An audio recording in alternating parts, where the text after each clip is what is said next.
नमस्कार, beauty studio मराठीमध्ये पुन्हा एकदा स्वागत। तर आजच्या व्हिडिओमध्ये आपण बोलणार आहे पिंपल्स घालवण्यासाठी आयुर्वेद कोणती ट्रीटमेंट सजेस्ट करते। तर आयुर्वेदानुसार अशी कोणती ट्रीटमेंट आहे जी केल्यावर आपले हार्मोन्स बॅलन्स होतात, बॉडीमधले टॉक्सिन्स रिमूव्ह होतात आणि पिंपल्स देखील कमी होतात। तर पिंपल्ससाठी आयुर्वेद कोणती ट्रीटमेंट सांगते ते मी तुम्हाला आजच्या व्हिडिओमध्ये सांगणार आहे। तुम्हाला काय खायचं आहे जेणेकरून तुमचे हार्मोन्स बॅलन्स होतील, तुमचे जे टॉक्सिन्स आहेत, बॅक्टेरिया ते निघून जातील, तुम्हाला वरून काय लावायचं आणि आतून काय घ्यायचंय, कधी घ्यायचंय ते देखील मी तुम्हाला सांगणार आहे ॲज पर आयुर्वेदा। चला तर मग हा आजचा पिंपल्सचा व्हिडिओ आपण लगेचच चालू करूया। सगळ्यात पहिली आहे ती म्हणजे हळद। तर हळदीमध्ये anti microbial, anti inflammatory properties असतात।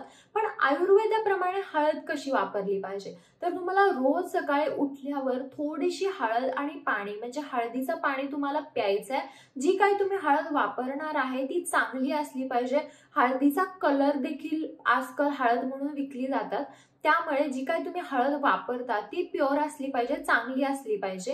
तर ती हळद तुम्हाला रोज सकाळी जेव्हा पण तुम्ही उठता सकाळ सकाळ उठल्यावर त्या हळदीचं पाणी प्यायचं आहे।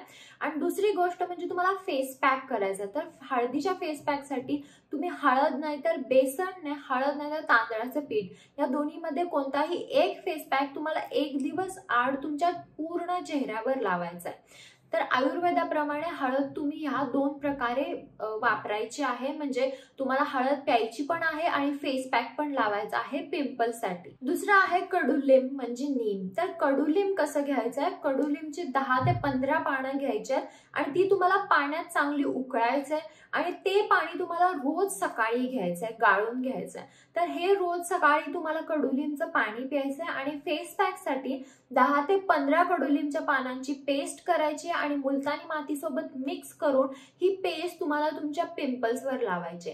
तर ह्या दोन्ही प्रकारे तुम्ही कडुलिंब वापरायचं, पण दोन्ही सोबत करायचंय तुम्हाला। आणि हा फेस पॅक तुम्ही परत एक दिवस आड वापरू शकता। तिसरा आहे कोरफड। जर तुमच्या घरामध्ये कोरफड असेल तर त्याचं पान कट करून तुम्हाला डायरेक्टली त्याचा गर रोज सकाळी खायचा आहे। जर तुम्हाला तो गर खाता येत नसेल किंवा आवडत नसेल तर तुम्ही मार्केटमधून कोरफडचा ज्यूस म्हणजे ॲलोवेराचा ज्यूस आणू शकता आणि तो सकाळ संध्याकाळ घ्यायचा।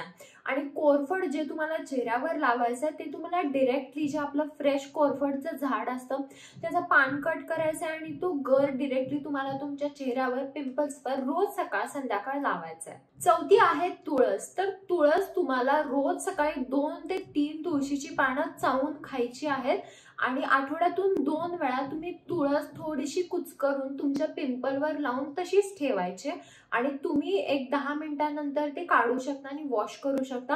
पण हे तुम्हाला आठवड्यातून 2 वेळाच करायचं आहे, रोज करायचं नाहीये। पाचवा आहे चंदन। तर चंदनसाठी एकतर तुम्ही चंदनची पावडर घेऊ शकता, नंतर चंदनचा जो दगड असतो जे आपण उघडून लावतो तो घेतला तरी बेस्टच आहे। तर चंदन कसं वापरायचं, तुम्हाला चंदन ते उघडायचं नाही, पावडरची पेस्ट करायची आणि ती पेस्ट रोज रात्री तुम्हाला तुमच्या पिंपल्सवर जिथे जिथे आहे तिथे लावायचं आहे आणि रात्रभर तुम्हाला ते तसंच ठेवायचं आहे आणि सकाळी तुम्ही फेस वॉश करू शकता। तर रात्रभर ठेवल्याने काय होतं, जे काही तिथलं तेल असेल ना ते चंदनची पावडर ओढून घेते, जे काही हीट असेल ती ओढून घेते आणि तुमचे पिंपल्स लगेचच कमी येतात। त्यामुळे तुम्हाला रात्रभर हा पॅक ठेवायचा आणि तुम्हाला फक्त पिंपल्सवर हे लावायचं, पूर्ण चेहऱ्याला लावून झोपायचं नाहीये। सहावी आहे मेथी। तर मेथीमध्ये ना नॅचरली सॅलिसिक ऍसिड असतं, ज्याने आपले क्लॉग्ड पोर्स क्लिअर होतात आणि मेथी आपले हार्मोन्स पण बॅलन्स करते। तर त्याच्यासाठी तुम्हाला रोज रात्री 1 चमचा मेथी 1 ग्लास पाण्यामध्ये भिजत घालायचे आणि ते तुम्ही दुसऱ्या दिवशी सकाळी ते पाणी पिऊ शकता। तुम्ही 1 चमचा मेथी घाला नाही तर अर्धा चमचा मेथी घाला, तुम्हाला जेवढी हीट सहन होते तेवढी मेथी घ्या, कारण मेथी थोडी उष्ण असते। त्यामुळे तुम्ही अर्ध्या चमच्यापासून स्टार्ट करू शकता। अर्धा चमचा 1 ग्लास पाण्यामध्ये घाला आणि रोज सकाळी गाळून मेथीचे ते सीड्स काढून तुम्हाला ते पाणी प्यायचं आहे। तर जे तुम्ही ते मेथीचे सीड्स काढतात त्याची तुम्ही पेस्ट बनवा आणि ती पेस्ट तुम्ही तुमच्या पिंपल्सवर लावा। तर एक 10 ते 15 मिनिटांनंतर तुम्ही जी लावलेली पेस्ट आहे ते तुम्ही धुवून टाकू शकता। सातवा आहे पपई।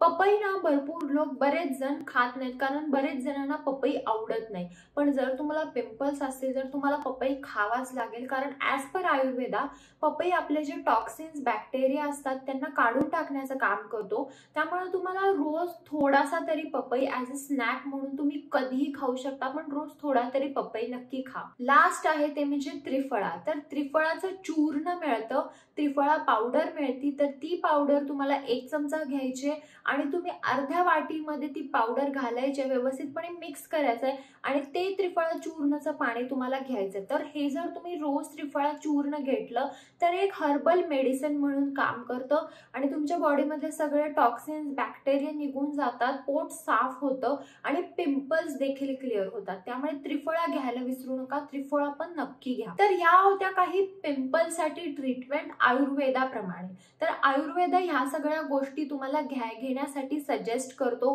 म्हणजे तुम्हाला कडुलिंब घ्यायचे, हळद, त्रिफळा, पपई खायचंय. हे जर तुम्ही सगळं खाल्लं आणि सगळ्या गोष्टी जर व्यवस्थित तुमच्या स्किनवर लावल्या तर नक्कीच तुमचा पिंपल एक 15 ते 20 दिवसात कमी येणार आहे, किंवा कदाचित तुम्हाला 1 महिना लागेल, पण 1 महिन्याच्या आत तुमचा सगळे जे पिंपल्स आहेत, जे बॅक्टेरिया आहेत ते कमी होणार आहेत, ते निघून जाणार आहेत, तुम्हाला एकदम क्लिअर स्किन मिळणार आहे. जर तुम्हाला क्लिअर स्किन हवी असेल आणि एकदम सेफली तुम्हाला जर आयुर्वेदाप्रमाणे काही ट्राय करायचं असेल तर ह्या सगळ्या रेमेडीज तुम्ही सेफली घरी ट्राय करू शकता. जर हा व्हिडिओ आवडला असेल तर व्हिडिओला लाईक करा, शेअर करा आणि चॅनल सबस्क्राईब करायला विसरू नका. तुम्हाला काही शंका असतील तर मला कमेंट बॉक्समध्ये विचारा. चला तर मग आपण लवकरच भेटूया एका नवीन व्हिडिओमध्ये. तोपर्यंत काळजी घ्या. बाय.